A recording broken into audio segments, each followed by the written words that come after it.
While I've been in South Africa, I've heard a number of heartbreaking stories, but there is one that struck me on a very personal level.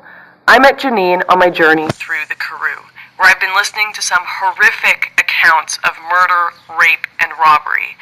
Like many other white farming families, Janine's was torn apart in one of South Africa's daily farm attacks. I sat down to hear her story firsthand.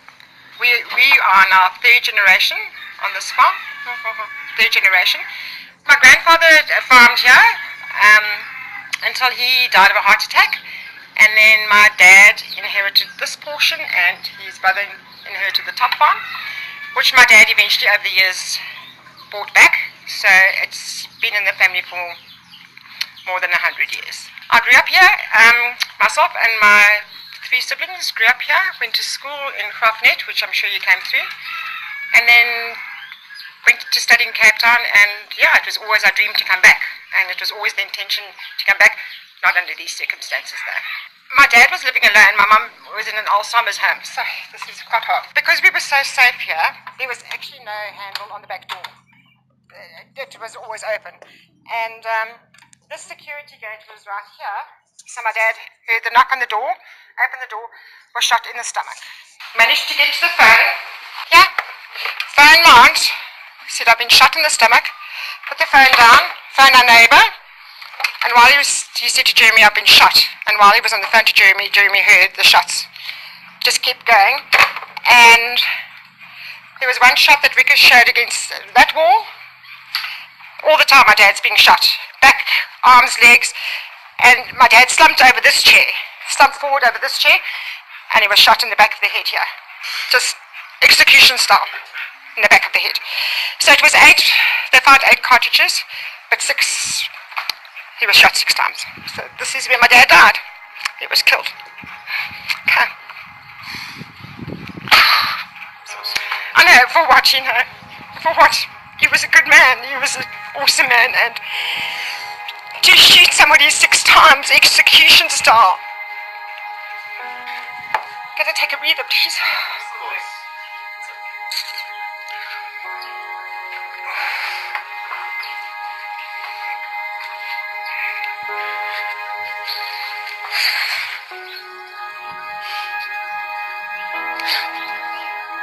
You think it gets easier, and it never does, unfortunately. My dad was, and Louis will back me up, and everybody will back me up, my dad was the most loving person. He would literally give you the shirt of his back to help you. There were so many farmers, and Louis knows, that were battling, that my dad will say, here, use my bucket to get on your feet. Do that. And to cold-bloodedly just for adult. So all they took, about 20,000 rand in the safe, they took that, helped themselves to food in the fridge, and then hit the road.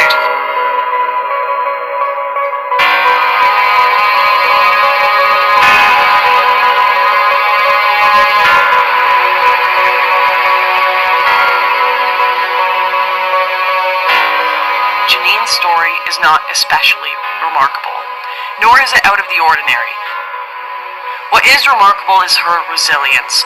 Like many of her people, Janine has returned to the farm where her father was killed to rebuild her life in the face of unspeakable horror. He's killed 2 people. He's destroyed 2 families. And he got 15 years. With these 15 years, he can sit for 6 years and he'll come back. And he'll probably come and kill us or kill another farm because he knows how easy it is, that he's got away with it. So justice hasn't been served yet. These kind of attacks are not uncommon in South Africa. In fact, the statistics show a white farming family is attacked every single day.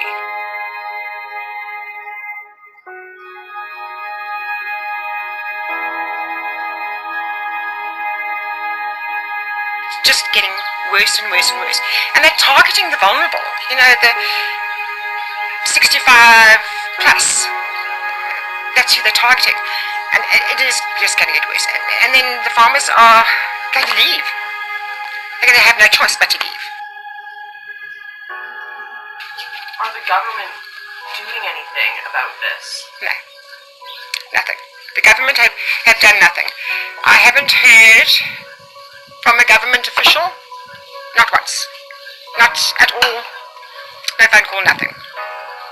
So, what the intention is, it remains a mystery to us. Janine and other families like hers have told me they are not convinced these brutal attacks are just random acts, but that the South African government may very well be complicit in allowing them to happen as they continue their political agenda to drive out white farmers and take their land. With overwhelming agreement, unanimous agreement, has resolved that the expropriation of land without compensation should be amongst the mechanisms available to government to give effect to land reform and redistribution. That is what is important. While watching the crime rate skyrocket against white farmers and the government's rhetoric get more radical, I can only help but wonder how much worse is this going to get in the coming years.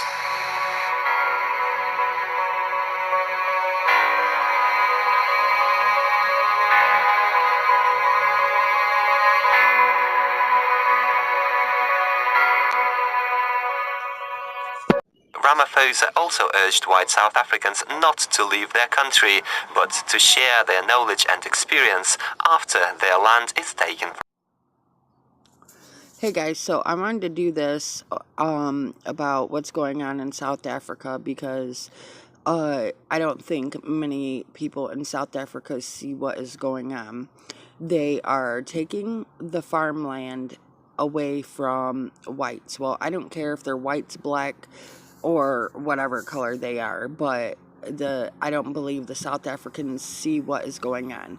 If they do not have farmers over there in South Africa, the people are going to starve. Do you understand this? They are going to starve. They are coming in and they are shutting these farms down and they are making the people leave. Now, let me tell you this, they have already taken over all the farms here in the US of A. So when they stop growing food, when the trucks stop shipping food, it is going to get very, very bad. If you do not have farmers, if you do not know how to farm food, you better learn. Start stocking up on food and water for your family. Learn how to stick a pipe in the ground so you can get a well going. Learn how to keep your water clean. You better start looking this stuff up because I don't think many realize what is going to happen. And, you know, by them going over here and turning it, they're kicking the whites out of farmland. No, what they don't understand is it does not matter what color these farmers are. They was going to take the farmland anyway. This is about the government shutting the food down in South Africa. Do you understand what is going on? This is part of the New World Order, the global system taking control of the food supply in South Africa. They do not understand or see what is going on. If you do not have farmers, you are going to die. Just like here in the US of A, they've already shut down all the farms that were ran by people. Now it is the government that is running these farms here in the USA. I suggest you to start stocking up on food, start stocking up on water, start looking up on how to stick a pipe in the ground and make a well so water comes out, how to clean water and everything. I suggest you to learn how to grow your own food. Because that is exactly what it's going to come to. If you do not have knowledge of how to grow your own food, you are going to starve to death and die. It is going to be people breaking in your house to take what you have. is going to be, if you go outside, you are going to get killed over what you have in your pocket. Please wake up and listen to me. Start stocking up. Get protection for you and your family. You know, I really feel sorry for the people that are going to watch this video and think that I am crazy. No, I'm not crazy. Look around the world at what is going on. Anyway, I found a pastor that I really want you guys to listen to. He's not preaching on religion. He's preaching on the event that's going on in South Africa. So please listen to him. Much love, you guys. Just please listen to him. All right, good morning, good evening, good afternoon, ladies and gentlemen, citizens of YouTube. This is Pastor Dowell. Let me go ahead and try to do my best to bring some clarification, speak to you exactly about what I believe is going on in South Africa. I believe, and please try to listen to me for a second, because what I'm going to say, I realize how unorthodox I sound.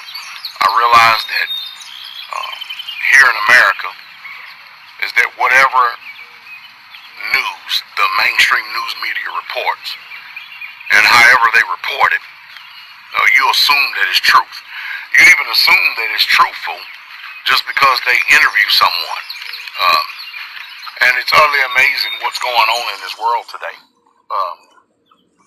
I've been on YouTube for quite some time now, speaking about social, political, economic perspectives and religious point of views. I have been doing everything that I can, all that I can, with all the knowledge and the sincerity of heart that I have, to inform you and to tell you the truth about what's going on in this world. I've also done my due diligence over the years to make sure so that you don't be deceived about what's really truly going on. Now, we do have a great shift going on, both naturally and spiritually, in this world right now. And one thing that is very disturbing is how that we pick and choose sources that we think we trust. Matter of fact, I'm going to put it like this. We know we trust, but we never, ever, ever assume that those sources that we have made an agreement with to trust could be the very ones that are actually instrumental in both our natural and spiritual deaths. I want to talk about South Africa here this morning and use it as a model of what I have been talking about concerning all the warrantless wars that has been going on with the United States of America. Again, those of us that are in the know, we realize exactly what's going on. I have always said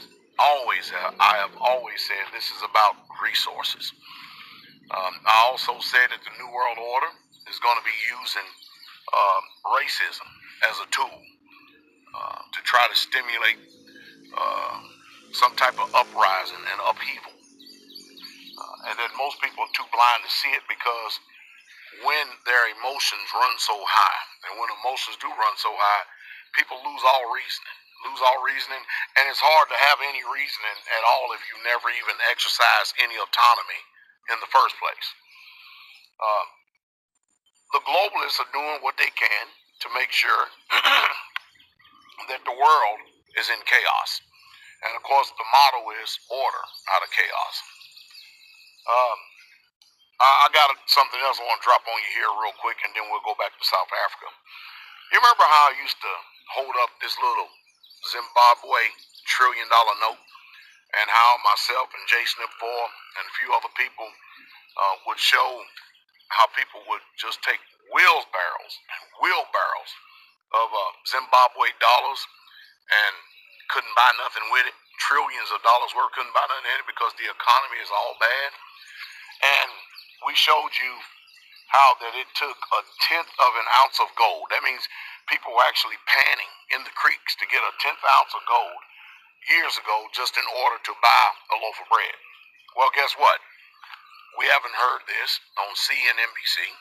We have not heard this from the mainstream news media.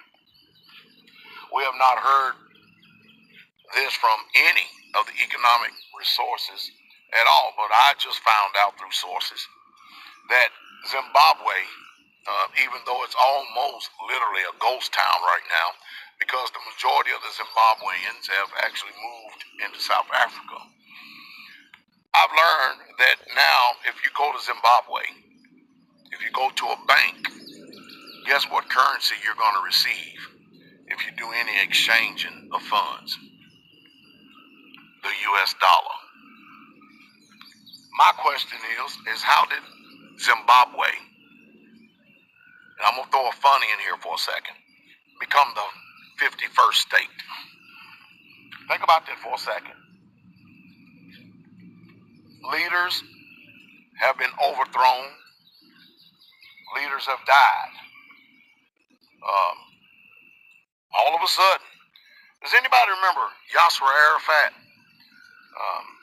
I don't think a lot of people remember Yasser Arafat. Remember the Oslo Peace Accords? I know I may be talking well past many of you now, and I know that we have an uncanny ability in this time we're living in now to not care about nothing but our own pleasures and what's going on today. And then, of course, we repeat the same mistake. The people who don't know history, they are destined to repeat the same mistakes of the past. But anyway, what's going on in South Africa right now is that there's a land grab, and they're using racism to divide that particular sector of the country. And, of course, depending on what melanin or non-melanin you have in your skin, that's how usually people vote or pick a side. It depends on what face they put up here in front of the camera without really truly looking at what's really truly taking place and what's really happening. I believe a sad situation that has happened place, and it is still happening place, is that we are so emotionally disturbed and deceived that we don't even realize it. Under Nelson Mandela, when he went through apartheid, it ended up being over. He gets out of prison, and he ends up becoming the president of the country. They went in and actually took 4,000 residents' land. And you know what that residential land is doing right now that they took? Sitting dormant. Also, do you know what's happening right now in South Africa? South Africa has become the model of what's getting ready to happen to everybody in the world. They're destabilizing the whole entire country, and people and the government is after the lands, and they're pitting one people against another people. And by the time the news media gets up here in front of you, they present it as racism. And of course, they stick people up here who are uninformed, and they try to, and of course, what's going on right now is that the whites in South Africa are allegedly experiencing what the blacks in this country have been experiencing ever since the Europeans came over here and occupied and colonized the land. And of course, they're being overthrown, and now they're taking up arms, and they're saying they're going to shoot and they're going to kill anybody who try to come and take their land. The truth of what's really going on is that the government is in a land grab, and they're making sure that there's no food to be produced. And I've told you, if I said it once, I said it 1,000 times, that food is going to be the main controlling issue of the New World Order. Why the hell you think they're spraying us with all these chemtrails? And how all of a sudden, out of nowhere, we end up with all these viral infections that carry on, and by the time fruit begins to ripen and stuff, it gets to a certain stage and then it rots on the trees.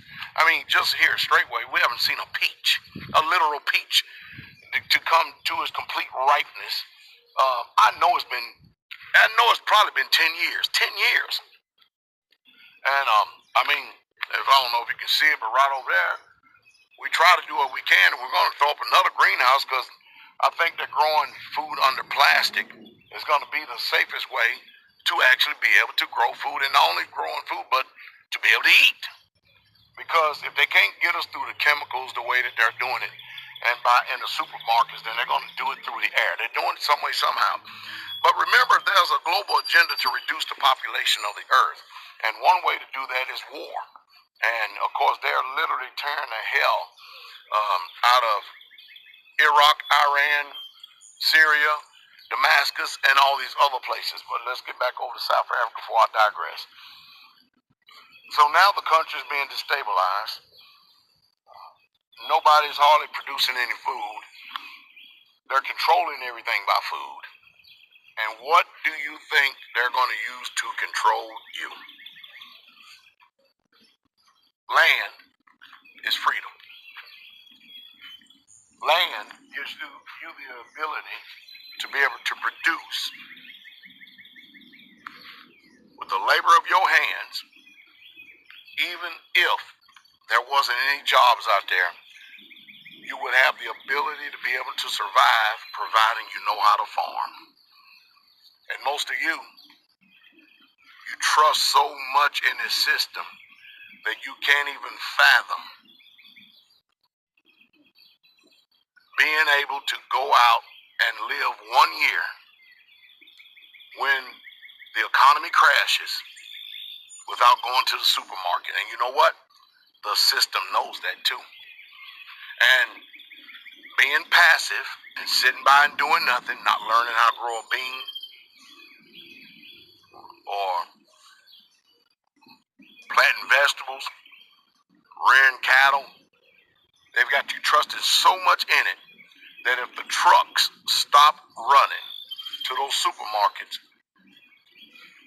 like a bunch of savages in close quarters, the people in the cities, not only will they start turning on each other, but humans will start to eat each other.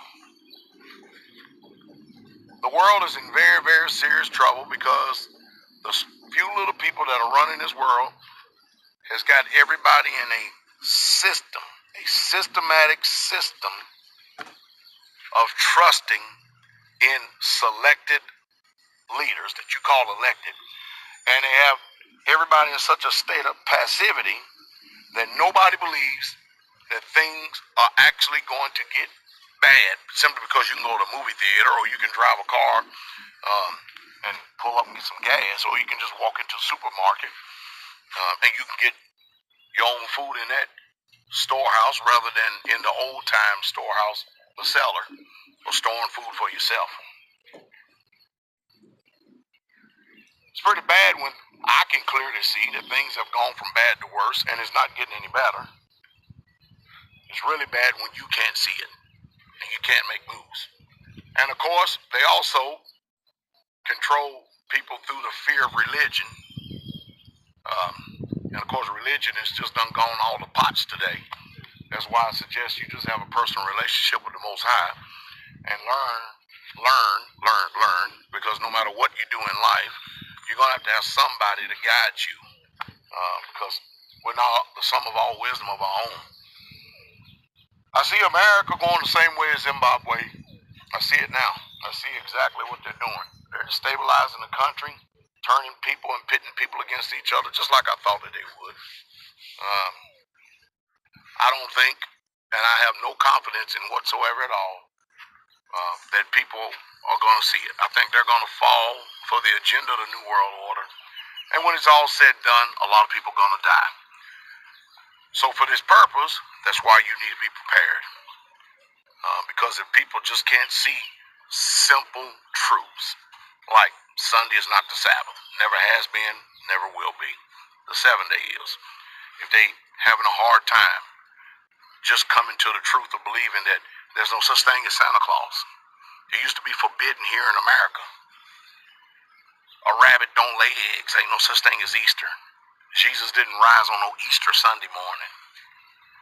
You can't see that, then how can I expect for you to understand and to start preparing your hearts and mind for what's getting ready to come? Well, get ready. Get ready for great tribulation, because they have the people exactly right what they want them. Dumb, dormant, docile, demonized, and demoralized, and religious as hell to the point to where you produce no fruit.